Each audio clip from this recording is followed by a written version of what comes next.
Selamat pagi pemirsa. Jika ada yang menganggap anak muda saat ini buta politik, generasi instan, dan ogah berdialog tentang hal-hal serius untuk kepentingan bangsa dan generasi ke depan, anggapan itu tidak sepenuhnya benar. Memberikan stigma bahwa anak muda sekarang buta politik dan kurang serius, jelas anggapan yang terlalu gegabah.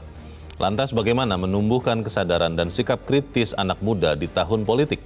Pemirsa, inilah editorial Media Indonesia edisi hari ini Selasa 19 Desember 2023 dengan tema Anak Muda Motor Perubahan bersama saya Leonard Samosir. Dan Anda semua para pemirsa bisa juga nanti menyatakan pendapat Anda melalui telepon dengan menelepon nomor telepon 021 583 99 100. Dan pemirsa pagi ini telah hadir bersama saya Ketua Dewan Redaksi Media Group Elman Saragi. Bang Elman, selamat pagi. Pagi, Bung Leo. Abang anak muda sekian puluh tahun yang lalu ya? Masa lalu. Masa lalu. Tapi jiwa masih muda. Ya, muda, tapi saya tidak mau goyang-goyang. Oh, tidak mau goyang-goyang. Makanya duduknya tenang begini Tenang ya. aja kita. Baik, kita akan bicara anak muda itu Bang Elman dan pemirsa, tapi kita lihat dulu ada beberapa berita yang diperhatikan Media Indonesia untuk hari ini. Yang pertama, ini adalah headline Media Indonesia terkait dengan mulai makin banyaknya kasus COVID. Saatnya kembali gunakan masker. Kita sedang tidak pakai masker ini. Bagaimana Bang Elman? Ya, memang kalau kita lihat perkembangan COVID-19 ini ya. Ya. Saya nggak tahu apakah masih pantas disebut COVID-19. Tapi kita tetap bilang COVID-19 lah. Betul. Ini kan tentunya kan sudah mulai merisaukan sebetulnya kan. Yeah. Kalau kita lihat negara tetangga, bahkan di Jakarta, bahkan di kota-kota lain pun sudah Mulai naik ya? Mulai naik kan. Nah, Yeah. ini kalau saya sih berharap pemerintah harus antisipasi. Jangan setelah meledak baru kaget gitu kan. Iya. Jadi menurut saya itu ajakan untuk masker itu, menggunakan masker, cuci tangan, jaga jarak, itu harus kembali lagi disuarakan. Dilanjutkan ya? Dilanjutkan lagi. Iya. Dan nggak boleh malu-malu. Udah pokoknya katakanlah misalnya di terminal, Yeah. di bandara, Yeah. di pelabuhan, pesta-pesta, Kerumunan lah ya? kerumunan itu Tempat-tempat kerumunan. harus menggunakan masker. Oke. Kalau enggak, saya khawatir. Iya. Ini jangan anggap enteng. Iya. Ini termasuk juga mungkin tidak lama lagi kan perayaan Natal dan Ya, Tahun Natal Baru tahun ya. baru, ya kan? Di saat-saat itu biasanya akan ada orang-orang yang Ya lengah. lengah, berkumpul juga kan Bang? Kumpul. Nah itu mungkin harus disampaikan langsung ya secara verbal ya, Kalau Bang? menurut saya sih ya mulai dari presiden, menteri, gubernur, bupati, wali kota dan seluruh Iya. aparatur pemerintah harus menyuarakan ini. Iya. Jangan misalnya satu-satu gitu ya. Antara Iya. dihimbau tidak dihimbau kan. Gitu. Karena mungkin begini Bang, orang masih cenderung tidak terlalu serius menanggapi seruan ini karena kan disebut-sebut bahwa yang sekarang beredar itu adalah subvarian atau anaknya varian Omikron katanya. Omikron kan katanya relatif lebih lemah akibatnya daripada Delta atau yang lain. Nah akhirnya orang tidak melihat ini tidak bahaya nih, tidak mau pakai Sekarang masker mau saya juga. tanya, anak singa sama bahayanya nggak? Sama. Oke, sesederhana itu ya. Ular kobra dengan anak ular kobra sama bahayanya saja, kan? Sama saja bahayanya. Kita harap kesadaran ini kita tingkatkan untuk keselamatan dan kesehatan kita sendiri. Kita beralih ke berita selanjutnya pemirsa dan Bang Elman masih di halaman 1. Ini terkait dengan dugaan pemerasan. Polda Metro Jaya diminta segera tahan Firly. Firly di sini adalah Ketua Nonaktif Komisi Pemberantasan Korupsi Firly Bahuri. Kenapa harus segera ditahan, Bang? Sebetulnya kan gini, Leo. Himbauan-himbauan seperti ini kan tidak perlu. Masa kita harus mengajari ayam bertelur kan? Ini kan Polda Metro kan sebetulnya udah tahu. Paham Orang betul. sudah tersangka. Bahkan mereka bilang minimal 4 barang bukti sudah di tangan. 4 ya? 4, bukannya 2 loh. Sangat punya keyakinan berarti. Saya semalam dengar dari Humas Polda Metro kan. Oke. Dia bilang bukan 2, 4, kan. Artinya sebetulnya sudah harus menahan. Kan? Iya. Seperti yang tersangka-tersangka lain kan tahan. Langsung. Nah ini yang membuat masyarakat sebetulnya bertanya-tanya, mengapa untuk kali ini polisi tidak tegas gitu kan. Apakah sungkan? Apakah menjaga muruahnya sesama kolega penegak hukum KPK atau Ya, apa, Bang? ya tentu saja akan banyak tafsir kan. Tapi kita kan tidak enak untuk menafsirkan. Iya, iya. Tapi kan yang menjadi pertanyaan masyarakat kan, Iya. mengapa? Iya. Dan tidak ada jawaban kan. Jadi ada orang bilang ya kita mungkin menunggu hasil pra peradilannya. Oh. Nah, kalau yang lain kenapa tidak? Yang lain malah tadinya mau datang besok, malam ini sudah diambil. Hari ini dia mau datang janji kan? Iya. Semalam udah ditangkap. Ya, itu kan kasus yang melibatkan Mantan SYL kan? apa kan? Iya. Pak Limpo kan gitu. Baik. Nah Kita- ini yang kita bertanya mengapa hukum kita ini tidak seragam gitu ya. Akhirnya kan orang jadi mengatakan, oh ini tumpul ke bawah nih kayaknya. Tumpulnya ke atas Ke atas. begitu ya? Tajamnya ke bawah doang Tajamnya begitu. ke bawah doang gitu. Oke, kita harap nanti Polda Metro Jaya boleh menjawab pertanyaan-pertanyaan Pokoknya kita masyarakat. tidak mau mengajari Polda Metro Jaya lah. Iyalah. Mereka udah tahu apa yang harus dilakukan gitu. Baik, kita tunggu saja waktunya. Kita ke berita selanjutnya di halaman 3 di kolom pemilu 2024, pemirsa. Ini menarik Bang Elman karena belakangan ini kan ada yang ramai dibicarakan orang. Ada 1, 2, 3, 4, 5 huruf ya. 1, 2, 3, 4, 5, 6. Titik etik katanya begitu Bang. Jadi akhirnya berita ini mengatakan jangan remehkan etik karena etik sama dengan hukum. Bagaimana Bang Elman? Ya ini kan sebetulnya kan bermula dari endasmu itu kan. Saya tidak mau menyebutkan karena Ya kan, takut ya. dianggap tidak etis, Pak. Ya, enggak juga. Oh. Kan itu kan harus kita jelaskan kan. Harus jelas. Nah, Oke, baik. Jadi kalau menurut saya sih memang pemahaman kita terhadap etik ini kan seringkali dangkal gitu ya. Selalu kita meremehkan etik. Ya, Selalu kita mengutamakan hukumnya, hukum betul. positif ya. Ya. Tapi orang lupa etik dan hukum itu hal yang sebetulnya nyaris sama, tapi kalau derajatnya etik jauh lebih di atas hukum positif. Beyond ya, Nah, beyond. melampaui hukum positif. Kalau etik itu kan kalau ibaratnya kejahatan, Ya. niatnya aja, niat itu Niat pun jahat. niat jahat itu pun itu dilarang Dalam etika. dalam etika, Oh. kan gitu kan? Dalam hukum? Dan hukum ya namanya niat. Tidak itu bisa kan dihukum. belum terbukti kan gitu kan. Oke. Nggak bisa dihukum itu. Iya, Orang iya. niat kok. Iya, Bagaimana iya. orang tahu niatnya kan? Betul, Nah, betul. di situ sebetulnya kan. Nah, kalau orang meremehkan niat, ketika orang misalnya gitu kan, dasmu niat itu kan, nah, itu sebenarnya kan lah gimana gitu loh ya. Ya. Pertanyaannya kan akhirnya begitu Bang. Ketika etika itu kan sebenarnya sangat erat dengan nilai-nilai. Dan nilai-nilai itu kan ditanamkan oleh orang tua ya, di rumah ya, keluarga. Kamu tidak boleh karena itu jahat, ini kamu boleh karena baik. Akhirnya pertanyaannya kalau ada orang meremehkan etik, jangan-jangan pengajarannya kurang Bang. Ya, ya mungkin ketika belajar di sekolah dasar dulu, Ya. ilmu budi pekertinya tidak serius, tidak menyimak. Tidak menyimak Tidak ya? menyimak, gitu. Bukan karena sering bolos, bukan? Bukan sering bolos, tapi tidak menyimak kali. Kalau seperti Oke. kita ini kan, Iya. saya kan masih belajar Budi pekerti. budi pekerti. Iya, iya. Sehingga saya tidak mau sembarang menyebutkan orang Iya. secara sembarang kan. Iya. Ya. Masa saya harus bilang sama Leo, dasmu Leo, aduh, Tidak apa-apa lah. Jangan. Saya kan tidak mengerti artinya endasmu Bang. Nggak boleh. Nah, tapi Tetap tidak boleh, secara ya. etik, walaupun Leo tidak tahu arti dasmu itu, Tidak boleh. secara etik saya nggak boleh ngomong Karena gitu. Bang Elman tahu artinya itu adalah negatif, Wah. begitu ya. Well, kalau diterjemahkan kan nggak enak kita kan. Oke, baik. Kita harap semua, termasuk Ya, terutama para calon-calon pemimpin, betul.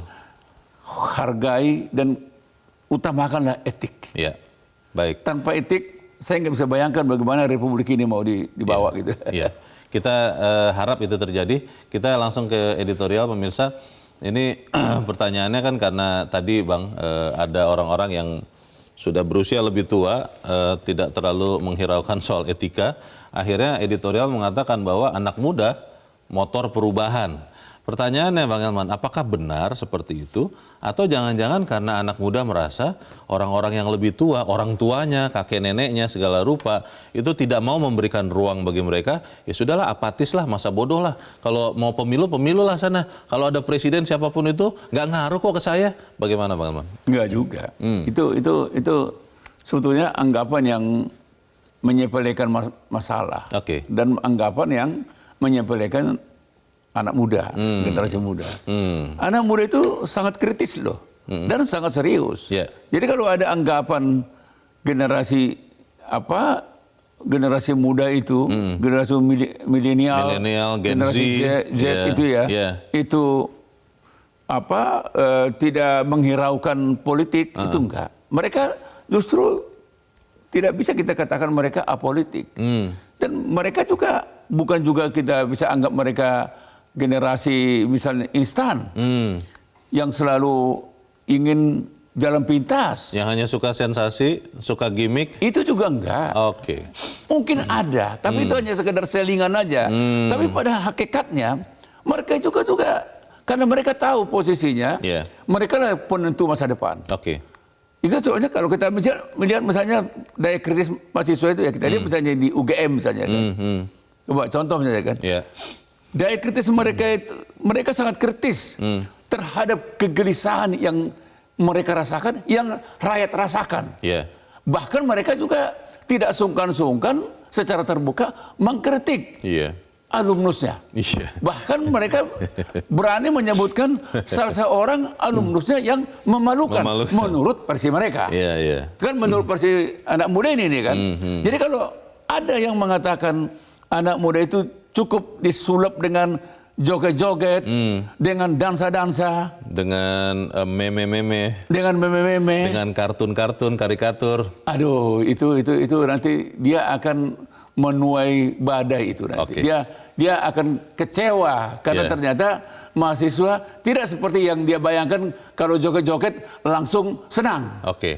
Karena pertanyaannya adalah Bang, kalau memang itu tidak benar, ada satu gerakan yang sekarang banyak sekali dipercaya orang, katanya gerakannya gemah atau letoy begitu, atau salah satu ya seperti itu suaranya, dan itu katanya adalah refleksi dari anak muda. Tapi kita akan tidak ada ya. Nggak ada. Kita akan bahas dulu editorialnya bagaimana. Pemirsa, nilai editorial Media Indonesia untuk hari ini Selasa 19 Desember 2023, anak muda motor perubahan.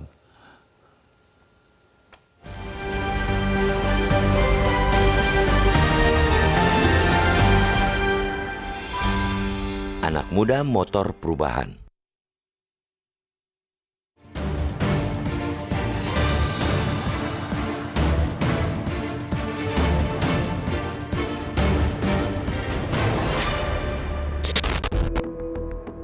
Setiap zaman melahirkan generasinya masing-masing.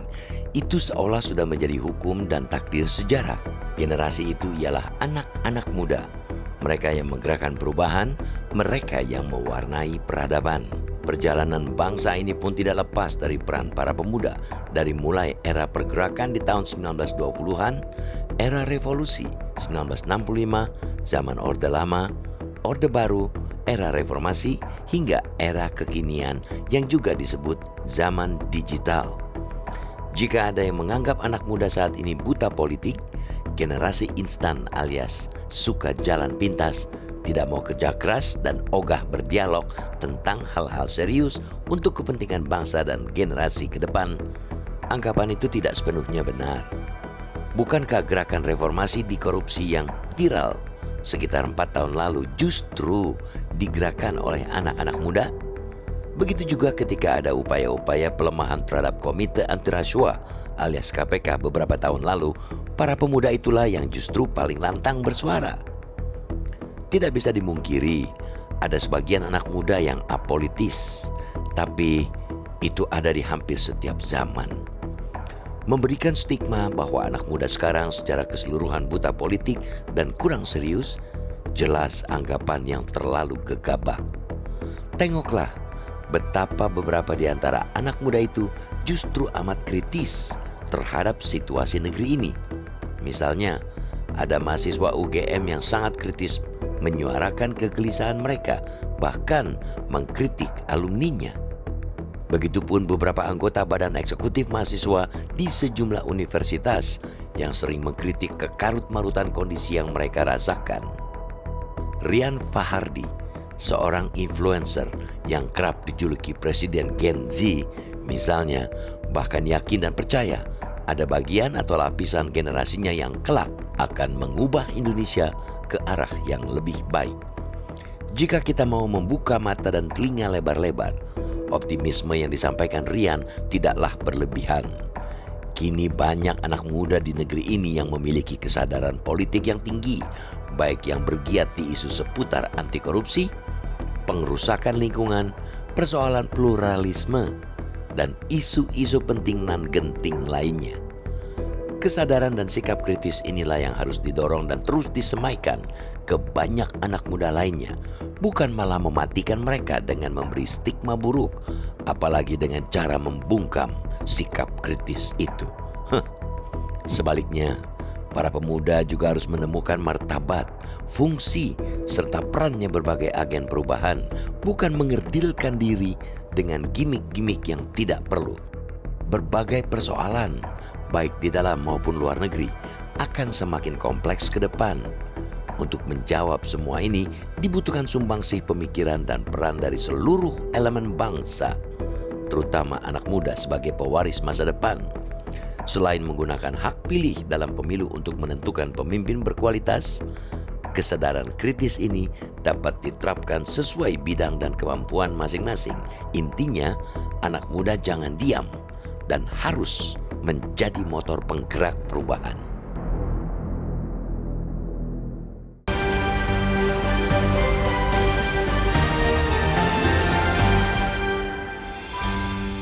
Di bagian berikut Anda bisa ikut menyatakan pendapat Anda terkait editorial pagi ini, pemirsa. Untuk saat ini, tetaplah bersama kami.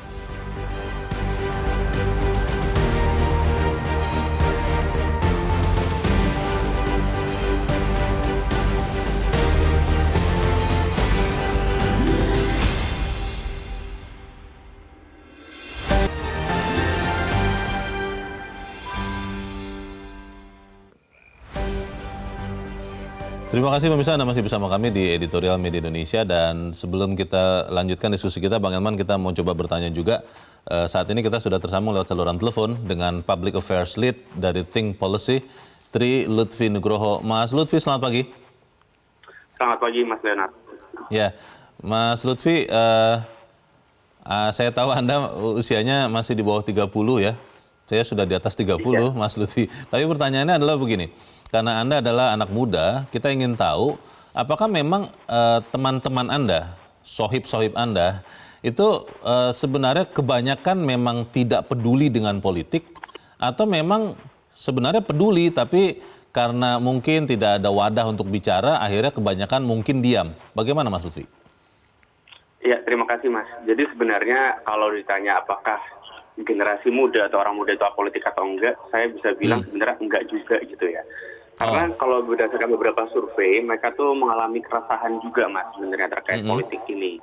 Jadi kalau kita lihat bahwa mereka itu nggak peduli, sebenarnya itu ada historinya juga. Jadi awalnya mereka melihat kontestasi politik yang kental dengan politik identitas, politik yang tidak menggunakan gagasan. Nah mereka itu mulai resah terkait hal tersebut. Nah datanya menunjukkan bahwa lebih dari 70% anak muda itu mengalami keresahan terhadap isu-isu sosial atau isu-isu yang terkait dengan lingkungan dan juga korupsi seperti itu. Jadi itu menunjukkan bahwa mereka sebenarnya peduli juga dengan isu-isu tersebut. Mungkin memang belum terfasilitasi atau terwadahi dengan baik ya. Seperti itu Mas. Jadi sebenarnya untuk anak muda kebanyakan ya, kita bilang kebanyakan lah karena kan pasti masing-masing ada yang punya keunikan.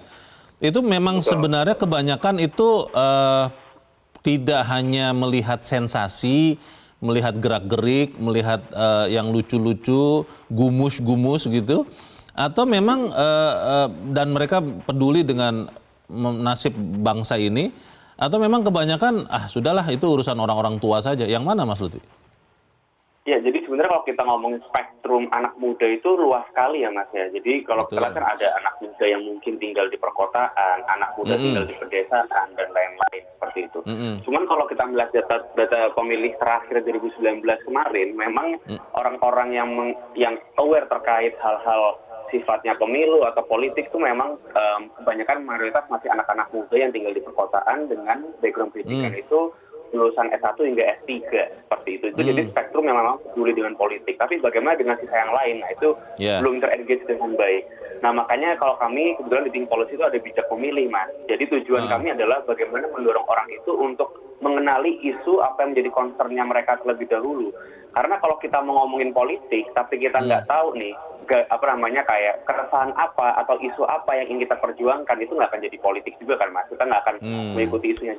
Misal kayak misalkan di Jakarta, contoh kayak di Jakarta di kota besar gitu ya, kita mungkin mengalami namanya kualitas udara yang selalu menurun gitu ya. Itu kan artinya kita punya kepedulian terkait isu tersebut. Mungkin seperti itu Mas.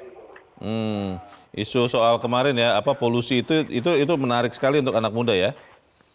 Betul, isu tentang lingkungan, isu tentang kebebasan berpendapat, dan juga lapangan kerja juga ya, karena kan kita yang akan bekerja juga di masa depan nanti. Baik, Mas Lutfi, kalau sampai ada yang mengatakan, dan saya sih melihat langsung ya di banyak media sosial, ketika akun-akun ini mulai menyindir apa yang terjadi di Indonesia, mungkin karena ada takut ditangkap mungkin ya, atau ya ingin menyindir saja, mereka tidak lagi pakai kata Indonesia, tapi pakai kata Konoha atau Wakanda begitu.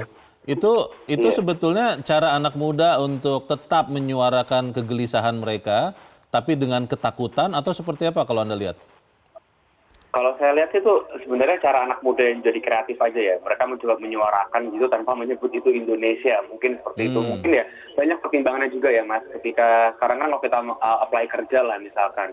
Mendaftar kerja kan yang dilihat sosial medianya seperti apa. Tentu ini kan menjadi pertimbangan juga. Betul, baik dari sisi ini nggak hanya berlaku dari sisi pemerintahan ya, dari perusahaan swasta mungkin juga demikian.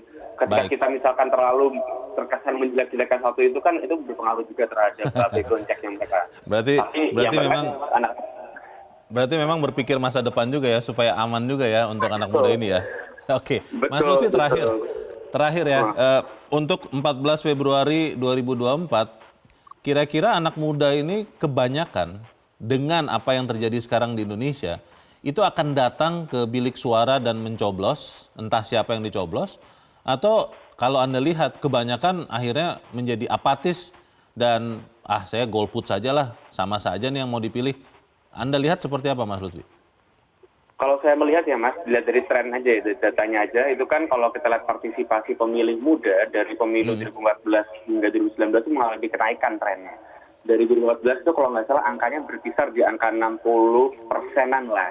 Nah, kalau misalkan di 2019 itu partisipasinya sudah di atas 70%. Artinya ini menunjukkan anak muda mungkin udah mulai lebih peka dan lebih aware juga, lebih sadar terhadap pentingnya menggunakan hak pilih mereka. Nah, bagaimana jadi 2024 ini juga menarik sebenarnya. Kalau kita lihat kemarin datanya kan ditunjukkan bahwa setelah masa kampanye dimulai, undecided voter itu meningkat gitu ya. Nah, ini kita bisa memaknai dua hal, Mas. Ketika undecided voter ini melebar hingga 28%. Yang pertama menunjukkan bahwa mungkin ketika masa kampanye, ketika gagasan sudah diusung oleh para capres-cawapres, anak-anak muda atau orang-orang ini mulai, saya kayaknya lihat dulu wait and see dulu. Kayaknya tadinya saya hiding A, tapi sekarang saya lihat dulu karena ABC menawarkan masing-masing yang cukup oke. Nah ini artinya peta persaingan politik makin ketat juga, dan artinya ini cukup bagus ya. Berarti memang ada kecenderungan ke sana. Apalagi lebih kritis gitu mungkin. Ini penjelasan yang sahih karena disampaikan oleh seorang anak muda yang masih usianya di bawah 30 dan mencerahkan kami semua. Terima kasih Public Affairs Lead Think Policy Tri Lutfi Nugroho sudah mencerahkan kami. Selamat pagi Mas Lutfi. Selamat pagi, terima kasih. Ya. Bang Iman menarik karena tadi ujungnya dari penjelasan Mas Lutfi ini dikatakan bahwa undecided voters justru jadi bertambah walaupun kampanye sudah berjalan. Pertanyaannya Bang, anak-anak muda yang sebagian besar lebih dari separuh pemilih di 2024 itu nanti benar-benar akan akhirnya memilih di 14 Februari atau memang benar-benar akan sangat ditentukan dari waktu kita bicara sekarang sampai akhir masa kampanye di Februari nanti? Ya kalau ringkasnya, mereka masih menunggu sampai kelima debat capres ini selesai. Karena debatnya baru sekali ya. Baru sekali kan. Iya. Dan kalau saya lihat di Google, jadi para generasi muda ini, pertama yang mereka menyimak adalah visi dan misi para capres. Oke. Kedua, integritasnya. Oh, Ketiga, pengalaman politik. oke. Dan seterusnya gitu ya. Jadi 3 komponen ini Itu yang paling besar. paling besar. Bobot di atas pertimbangannya. di atas 70%. Itu. Jadi kalau misalnya ada kekhawatiran Ya. mereka akan golput, saya nggak yakin.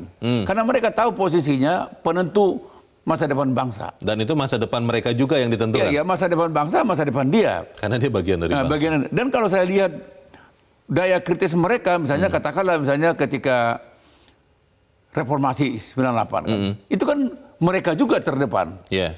Lalu ketika misalnya kasus korupsi misalnya, ketika terjadi pelemahan KPK, mereka yang lantang loh, Iya sih. mereka yang keras, Yang banyak demo mereka ya. yang banyak demo mereka. Dan masalah isu lingkungan, mereka yang paling banyak menentang, Iya. yang keras menyuarakan selamatkan lingkungan gitu. Polusi kemarin parah banget, juga ini, kemarau panjang. itu sangat mereka perhatikan. Bahkan misalnya kalau kita lihat misalnya ketika sekarang ini musim katakanlah kampus mengundang debat-debat di kampus, mereka juga marah ketika ada orang yang tidak pernah datang. Oh, iya. Jadi artinya yang saya mau katakan, kalau ada orang meremehkan generasi milenial sama generasi Z ini, itu dia akan kecewa nanti. Dia akan kecelek lah kalau bahasa Medan. Akan kecelek. Akan terkecoh ya. Terkecoh dia. Dan mereka pikir anak-anak muda ini cukup dengan diajak joget-joget, dansa-dansa. Nggak akan. Mungkin sesaat iya. Tetapi dari waktu ke waktu, tetap akan mereka mencermati gagasan apa yang dibawa oleh capres ini. Program apa yang dibawa capres ini. Dan mereka menyimak itu. Betul. Bang, anak muda kan memang bahkan ya, kalau ini pengalaman saya lah, mereka jauh lebih kritis daripada kita dan lebih kritis daripada kita pada saat seusia mereka. Dan ketika diperjanjikan sesuatu, mereka akan berpikir juga, akan menganalisis, ini masuk akal nggak sih? Atau omdo aja, omong doang saja. Itu akan berlaku juga nggak dalam pemilu 2024 ini? Begini Leo, saya kan bisa lihat anak kita aja lah ya. Kalau kita mengurus sesuatu, kita biasanya kan udah gimana lempengnya aja. Tapi kalau anak-anak kita saya lihat, detail dia tanya. Ini saya kalau ini saya tekan, kira-kira nanti saya ada komplain lagi nggak pembayaran? Detil ya? Detil ya. Lalu ditanyakan alasannya apa? Pasti nggak. Ini sekarang akan saya tanda tangan ini meterai ini. Ini apa akibatnya ke saya gitu? Ya kalau kita orang tua, udahlah. Beres aja. Udah salaman deh. Dan saya kadang-kadang nanya, kau ini kadang-kadang terlalu cerewet kan. Nah, tapi itu yang saya melihat. Jadi jangan menganggap remeh ketika Anda berdebat. Udahlah. Karena Leo tidak bisa berkualitas debatnya, pikirannya, maka Leo langsung terjemahkan dengan joget-joget. Joget aja deh. Akan apes. Nggak akan. Dia sebetulnya nggak. Ya sesaat lucu ya, tapi antara lucu dan eksekusi di 14 Februari itu hal yang berbeda. Dua hal yang berbeda itu. Karena anak-anak muda sadar betul ketika dia mencoblos yang salah, hidupnya pun akan susah. Sekarang saya tertawa, hihihi, cocok gitu. Tapi begitu pencoblosan, dia terus flashback lagi. Leo ini waktu itu tentang pemberantasan korupsi ngomong apa dia? Joget. Oh, dia ketika misalnya menyangkut kesejahteraan rakyat, apa omongan dia? Goyang-goyang. Nah, dia ketika menyangkut mengenai lapangan kerja, apa yang dia omongkan? Dansa-dansa. Udah, saya nggak akan apa. Jadi yang saya mau katakan, jangan meremehkan generasi milenial sama generasi Z. Baik. Itu akan membuat Anda terporak-poranda. Kita jeda dahulu Bang Elman dan pemirsa tetaplah bersama kami, Editorial Media Indonesia segera kembali.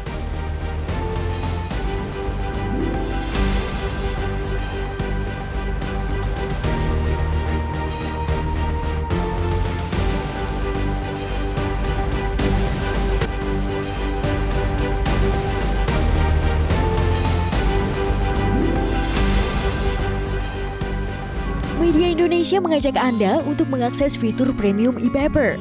Dengan sajian konten berbasis intelektual dan meneguhkan kebangsaan, Media Indonesia tampil dengan lebih dinamis melalui e-paper Media Indonesia yang dapat Anda akses kapan saja, di mana saja. Caranya mudah, download aplikasi Media Indonesia di Android atau ketik link e-paper.mediaindonesia.com atau bisa scan QR Code pada layar kaca Anda. Klik tab e-paper di bagian samping layar tablet Anda, daftarkan data diri, serta pilih paket berlangganan e-paper Media Indonesia sesuai dengan kebutuhan Anda. Nikmati juga bonus spesial tambahan 4 halaman rubrik fokus setiap hari. Semua bisa Anda dapatkan hanya di e-paper Media Indonesia. Untuk informasi lebih lanjut, hubungi customer service di nomor 0811 1201 2018 atau kunjungi media sosial @Media Indonesia. Media Indonesia, referensi bangsa. Terima kasih Anda masih bersama kami di Editorial Media Indonesia dan sekarang Bang Elman kita mau mendengarkan juga Bang pendapat dari pemirsa Metro TV.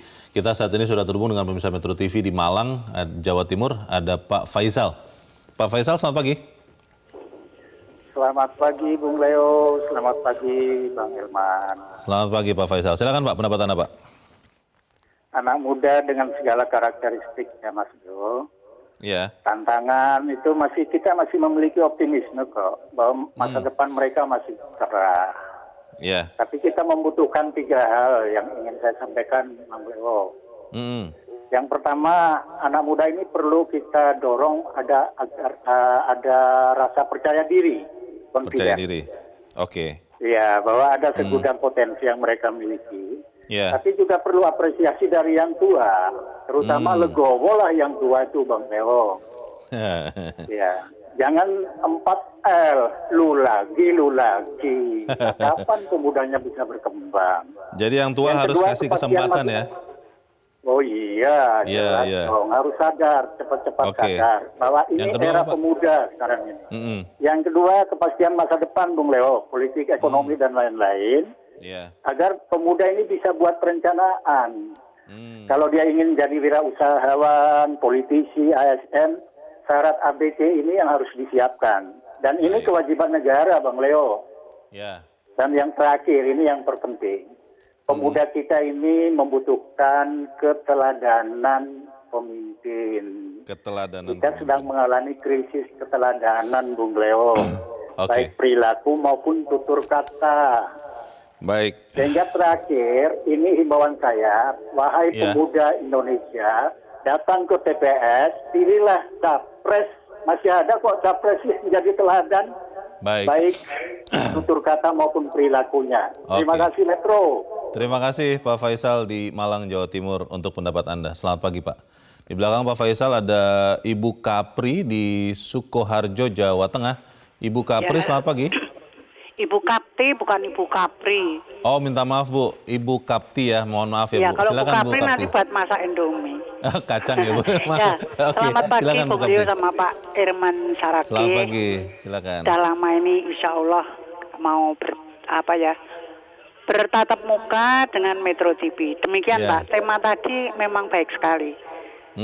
Di sini kan ada yang maju muda, jadi kaum muda ini nun sewu ini bahasa Jawa. Jangan disepelekan. Sama seperti dari Magelang tadi. Malang apa Magelang ya? Diberi Malang, dorongan, diberi semangat. Kemudian sekarang ini modelnya kok bantuan-bantuan ya. Oh iya, bantuan itu sudah diberhentikan. Kemudian misalnya tidak diberhentikan ya diberi keterampilan, misalnya untuk bersih-bersih lingkungan, terus untuk kerja bakti dan lain-lain. Jadi tidak ngadong tok sama pemerintah. Pemerintah bersusah payah mengumpulkan uang untuk memberi BLT. Nah itu namanya jagake terus. Kalau orang Jawa jagake. Diberi keterampilan, kemudian diberi uang. Dan besok pemilu itu jangan golput, harus nyoblos apa yang dipilih supaya bisa ikut andil dalam pemerintahan mendirikan negara kesatuan Republik Indonesia yang makmur, yang istilahnya mensejahterakan masyarakat Indonesia. Demikian Bang Saragih. Terima kasih. Wassalamualaikum warahmatullahi wabarakatuh. Waalaikumsalam warahmatullahi wabarakatuh. Terima kasih Ibu Kapti di Sukoharjo, Jawa Tengah. Selamat pagi. Di belakang Ibu Kapti ada pemirsa Metro TV di Curup, Bengkulu, Pak Edward. Pak Edward, selamat pagi. Selamat pagi Bung Leonard. Selamat pagi Bung Hilman Saragih. Selamat pagi. Silakan. Saya dengan tema pagi ini saya ingat dengan pidato Bung Karno. Beri saya 10 pemuda akan saya goncang dunia ini katanya. Bahkan hebat sekali itu. Jadi kita punya rasa optimisme dengan pemuda. Memang tadi yang disampaikan, pemuda di kota dengan di desa itu beda karakteristik dan tingkat intelektualitasnya karena pengaruh lingkungan. Tetapi saya yakin pemuda-pemuda ini sangat kritis. Nah saya anggap yang kita sesalkan ada kejadian. Ini kejadian nyata di Indonesia. Ada pemuda yang maju dengan segala hambatan, dengan segala cara dihambat. Ini yang kita sesalkan.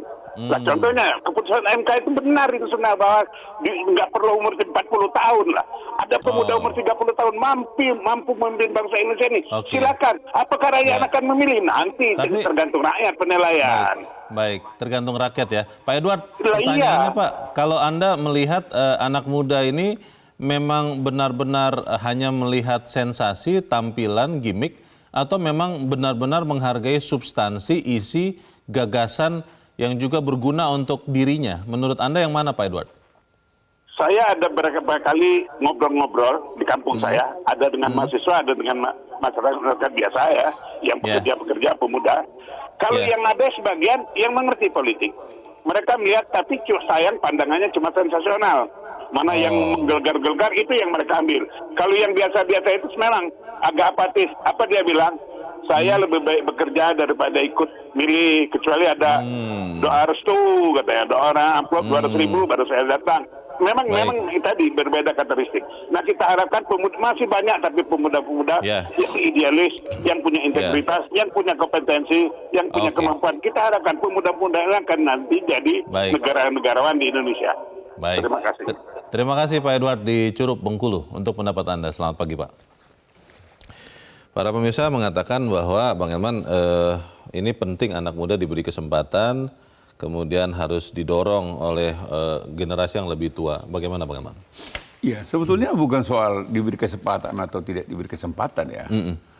Yang saya tidak terima kalau ada yang menganggap generasi muda itu apatis. Nggak akan lah. Mereka juga tahu diri. Karena ya kalau orang tua tidak mau kasih kesempatan, mereka akan rebut kesempatan kok. Betul. Jadi jangan juga dianggap mereka itu kaum lemah. Kalau nggak diberi kesempatan, lalu mereka nganggur. Pasrah nggak akan. Itu udah dibuktikan sejak Revolusi 45. Orde Baru, Orde Reformasi dan sebagainya. Jadi banyak pembenaran tentang kehebatan generasi muda ini.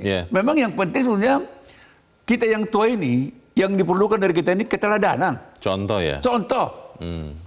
Keteladanan, berilah keteladanan. Jangan suka berbohong. Apalagi para pemimpin, tetaplah konsisten dengan apa yang pernah dia katakan. Nah itu yang membuat generasi muda sekarang marah. Loh kok ini baru kemarin dia ngomong A, kok sekarang B? Dan B-nya tuh minus A ya. Balik badan sama sekali. Jadi itu yang mereka kecewa. Kecewa terhadap orang tua. Kalau orang tua katakanlah tidak memberi kesempatan, mereka nggak peduli. Yang mereka kecewa adalah tidak konsistenan orang tua. Mereka marah itu. Ngomdol. Ngomong doang kamu. Bahkan generasi muda sekarang akan membaca terbalik terhadap omongan orang tua. Nah, kalau omongan dia begini, enggak loh. Ini pasti sebaliknya nih katanya. Karena itu terjadi loh. Dia kemarin enggak, sekarang iya. Enggak itu mana pernah saya ngomong katanya kan. Padahal ada rekaman. Ada rekaman. Dan orang tua ini nggak peduli lagi terhadap omongan yang dia bohongin. Jadi dia membohongi, bukan hanya membohongi rakyat, dia membohongi dirinya. Bahaya sekali. Itu yang membahayakan. Krisis kepercayaan itu bisa terpicu, Bang. Tapi pertanyaannya begini, ketika anak muda menghadapi atau memiliki krisis kepercayaan kepada orang-orang tuanya, apakah mereka akan melakukan dalam tanda petik perlawanan dengan positif, produktif, akan datang ke TPS di 14 Februari, atau dengan destruktif, ya sudahlah saya nggak usah datang karena toh suara saya kan hanya satu, tidak dihitung. Bagaimana, Bang? Percaya sama saya, Leo. Ini kan banyak statistik mengatakan ada 52%, ada 60%. Terserah lah, tapi pokoknya di atas 50% anak muda itu. Mereka nanti akan tumplek datang ke TPS. 14 Februari. 14 Februari dia akan mencoblos dan mencoblos pilihannya. Apa yang mereka pilih? Kalau saya amati, yang mereka pilih adalah capres mana yang betul-betul serius untuk menyiapkan lapangan pekerjaan. Bukan untuk dia, untuk rakyat. Kedua, capres mana yang betul-betul serius dan bisa dipercaya untuk mensejahterakan rakyat, mensejahterakan bangsa dan negara ini. Capres mana yang konsisten untuk menegakkan hukum. Ini pembangunan hukum ini jangan anggap remeh. Inilah yang membuat kita terpuruk. Hukum kita nggak jelas. Itu yang membuat investor asing juga mikir-mikir untuk berinvestasi di sini. Nah ini bacaannya generasi muda yang ini. Jadi jangan, itu saya katakan, saya ulangi lagi. Jangan karena Leo pandai joget, pandai gimmick, pandai dansa-dansi, Leo menganggap Anda akan disenangi. Disenangi dengan dipilih beda loh. Beda ya? Oh beda sekali. Beda. Dia disenangi bukan karena apa? Lucu ya Leo. Karena lucu. Iya. Pencoblosan ntar dulu. Emangnya joget-jogetnya Leo bisa mensejahterakan rakyat? Ya enggak lah. Apakah joget-jogetnya Leo bisa memberantas korupsi? Enggak lah. Nol itu. Bang, tadi menarik yang dikatakan penelpon terakhir ya Pak Edward. Ini ada anak muda maju, tapi dihambat begitu rupa katanya. Memang ada yang dihambat, Bang? Itu mungkin anggapan ya. Anggapan aja. Tapi saya karena anak muda itu nggak akan bisa dihambat. Iyalah. Seperti air, dia akan menemukan jalannya terus. Tahun 98 reformasi. Bagaimana bergerak ya? Zaman kolonial. Di Belanda pun mereka bersuara. Jauh sekali dari Indonesia. Di negara penjajah. Berani mereka bersuara. Ada Sahrir, ada Hatta, ada banyak tokoh-tokoh kita di sana. Mereka lantang. Bang, tapi kembali lagi Bang. Tadi yang saya tanyakan, di media sosial banyak anak muda yang menyindir kondisi di Indonesia ini, tidak menyebut Indonesia Bang, bilangnya Konoha atau Wakanda. Konoha itu ada di film Jepang Bang, Naruto. Nah pertanyaannya adalah, apakah kemudian anak muda yang banyak ini akan berani membuat perubahan, menjadi motor perubahan, atau nanti kebanyakan dari mereka akhirnya jadi takut Bang? Karena takut kalau mereka bersuara tegas, jelas, ada Nino datang ke rumahnya. Bagaimana Bang?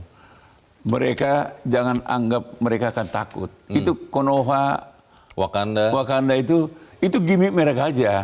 Senang aja mereka. Karena mereka juga senang menggunakan istilah-istilah yang keren kan. Karena itu film-film yang memang disukai juga. Dan heroik kan. Tapi keberaniannya tetap ada. Oh, tetap ada.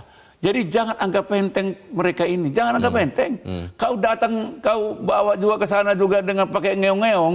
Nggak peduli dia. Lihat aja mereka. Pertanyaannya Bang, ada undecided voters yang sekitar hampir 30%, yang anak mudanya mengatakan, saya lihat dulu. Dari sekarang sampai 7 Februari kalau tidak salah akhir kampanye, apa yang akan terjadi? Kita bahas di bagian berikut. Pemirsa tetap bersama kami, Editorial Media Indonesia. Segera kembali.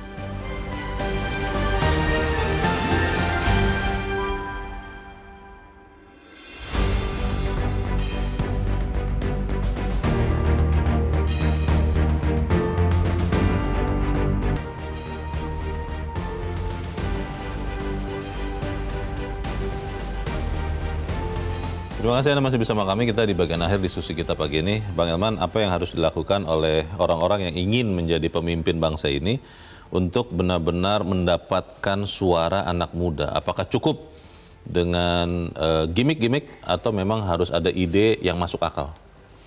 Saya kan sudah bilang dari awal, Bung Leo. Ya.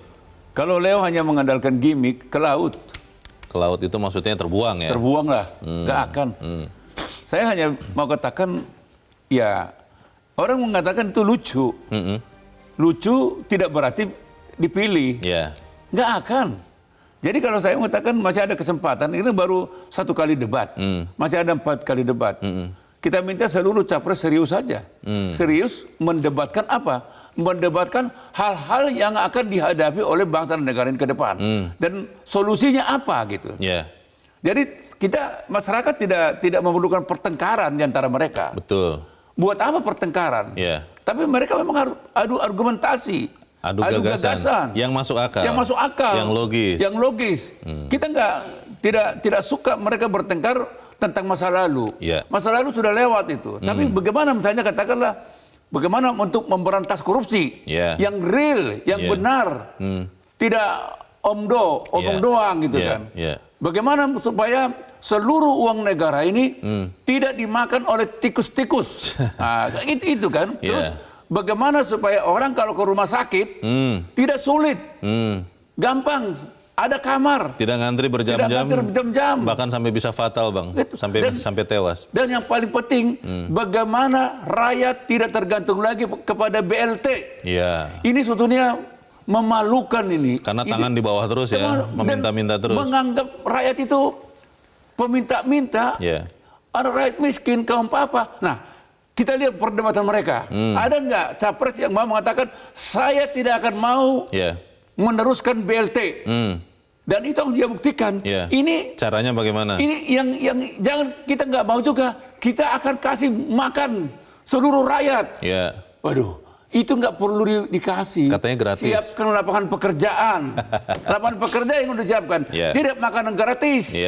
Kalau makan gratis, itu kan peminta-minta. Itu nggak ada harga diri itu. Tapi kalau lapangan pekerjaan yang disiapkan, rakyat akan makmur. Bang, singkat saja, untuk anak muda apa, Bang, yang harus mereka lakukan? Ya, kalau saya masyarakat, anak muda ini, tolong kritis terhadap semua capres tanpa kecuali. Jadi mereka harus betul-betul mencermati capres mana yang betul-betul memikirkan negara ini. Tidak hanya memikirkan dirinya, apalagi mau memikirkan bisnisnya. Yang konon katanya beberapa waktu yang lalu, jadi susah. Susah. Oke. Kita percaya bahwa kita pun pada waktunya pernah muda, Bang, dan kita pun punya keberanian untuk merubah apa yang kita harus beri keteladanan. Keteladanan, jangan berbohong terhadap anak muda. Baik. Kita harapkan itu yang terjadi, Bang Eman Saragih. Terima kasih sudah hadir di tempat ini. Selamat pagi, Bang. Pemirsa, para pemuda harus menemukan martabat, fungsi, dan perannya sebagai agen perubahan, bukan mengerdilkan diri dengan gimmick-gimmick yang tidak perlu. Berbagai persoalan bangsa akan semakin kompleks ke depan, dan untuk menjawab semua itu butuh sumbangsi pemikiran dan peran dari seluruh elemen bangsa, terutama anak muda sebagai pewaris masa depan. Saya Leonard Samosir, berterima kasih Anda sudah menyimak editorial Media Indonesia untuk pagi ini. Terus jaga kesehatan Anda, terus jaga nurani Anda. Selamat pagi, sampai jumpa.